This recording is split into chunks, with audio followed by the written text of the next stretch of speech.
Kita masuk ke pembahasan mengenai segitiga yang kongruen, dalam artian bagaimana sih membuktikan kalau kita punya dua buah segitiga, maka membuktikan segitiga yang kita miliki itu kongruen atau tidak. Nah, di dalam geometri ada 3 cara yang dapat kita gunakan untuk membuktikan bahwa dua buah segitiga itu kongruen. Yang pertama itu kita bisa menggunakan nanti istilahnya sisi sudut sisi dari kedua buah segitiga yang mau kita periksa apakah dia kongruen atau tidak. Yang kedua kita bisa menggunakan sudut sisi sudut dari dua buah segitiga yang mau kita periksa dia kongruen atau tidak. Dan yang ketiga kita bisa menggunakan sisi dari dua buah segitiga yang mau kita periksa kekongruenannya. Nah, apa yang dimaksud dengan sisi sudut sisi, sudut sisi sudut, sisi sisi? Nah, inilah yang akan dijelaskan di dalam postulat, ya. Nah, kita mulai dari postulat yang pertama, yaitu bagaimana kita membuktikan bahwa dua buah segitiga atau lebih itu kongruen dengan menggunakan sisi sudut sisi.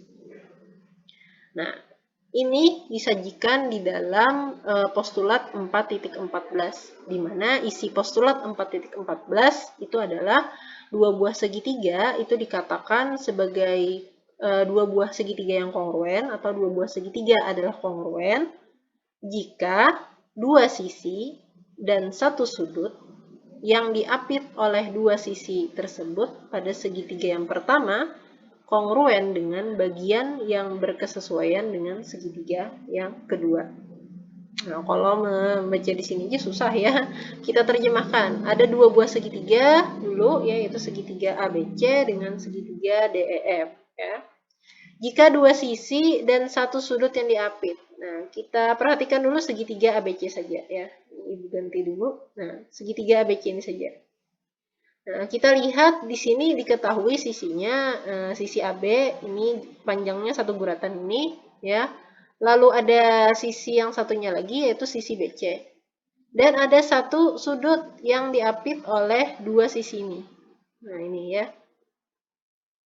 Nah, jika ya hal yang ini berlaku pada segitiga yang kedua, artinya sisi AB satu guratan, maka sisi DE juga satu guratan. Lalu sudut B ini segini, sudut E juga seperti ini besarnya. Lalu sisi BC ini panjangnya dua guratan, sisi EF itu panjangnya dua guratan, ya, sisi yang berkesesuaiannya. Maka dikatakan ya segitiga ABC ini dia kongruen. Nah, atau secara aljabarnya seperti ini penulisannya ya. Pada segitiga ABC ini tadi diketahui sisi AB kongruen dengan sisi DE, artinya sisi yang ini kongruen dengan sisi DE. Lalu sudut B kongruen dengan sudut E atau kita namakan dengan sudut ABC kongruen dengan sudut DEF. Dan sisi ini ya BC kongruen dengan sisi EF ya. Maka ya segitiga ABC itu akan kongruen dengan DEF. Jadi ini mewakili sisi ya, sisi yang ini. Yang ini mewakili sudut atau kita singkat dengan SD, yaitu sudut yang diapit oleh dua buah sisi. Lalu yang ini adalah sisi yang satunya, sisi yang mengapit sudut yang diketahui. Nah, sehingga dikatakan kalau memenuhi sisi sudut sisi, bahwa segitiga ABC itu kongruen dengan segitiga DEF. Nah, inilah penjelasan mengenai cara membuktikan segitiga dengan postulat sisi sudut sisi. Nah, misalkan saja punya contoh seperti ini, ya diketahui segitiga ABC, ya di mana pada segitiga ABC ini ruas CD itu adalah ruas yang membagi atau garis bagi dari ruas AB dan ruas CD itu tegak lurus dengan ruas AB. Nah, atau pernyataan ini dinyatakan pada gambar ini, ya. Kita bisa lihat bahwa di sini segitiganya segitiga BC, CD-nya ya garis bagi dari sisi AB. Berarti sisi AB ini terbagi menjadi 2 sama panjang. Dan CD-nya, nah yang kita mau buktikan adalah apakah benar segitiga ACD, ini lihat ini segitiga ACD ya, yang ini berarti kongruen dengan segitiga BCD. BCD berarti yang ini. Nah, kita diminta untuk kita bisa membuktikannya dengan SAS. Sudut, ini bahasa Indonesianya sisi, sudut, sisi. Ya, kenapa? Jadi kita bisa mendapatkan clue itu, sisi, sudut, sisi. Nah, agar mudah, dihapus dulu ya, supaya ini. Karena dari diketahui ini, kalian bisa lihat yang ditanda-tanda ini sisi, sudut, sisi. Ya. Nah, langkahnya seperti biasa kita buat tabel ya, terdiri dari pernyataan dan alasan. Yang pertama, kita gunakan segitiga ABC tadi, dia punya CD yang merupakan garis bagi dari sisi AB. Ya, ini adalah yang diketahui. Dari sisi CD merupakan garis bagi dari sisi AB, kita bisa lihat bahwa kalau definisi garis bagi berarti dia adalah garis yang membagi garis lain itu sama panjang, ya.